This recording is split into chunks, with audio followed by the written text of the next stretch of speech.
Hello store owners! Today I'll show you how to tell your wholesale customers exactly how much they're saving compared to your retail prices.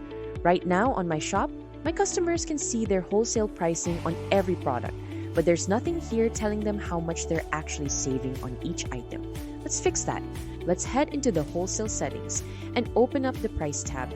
I've already got Show Wholesale Saving Amount switched on, and just underneath it, I can choose exactly where that saving text shows up. I'll tick Shop Page so it appears on my product listings as well. Then I'll hit Save Changes. Now, let's head back to the shop and refresh. And there it is. Right under every price, my wholesale customers can now see exactly how much they're saving in both dollars and percentage off the retail price. It's a simple change, but it's a great way to remind your wholesale buyers of the value they're getting on every order. If you have questions, please comment down below. Don't forget to like and subscribe to our channel.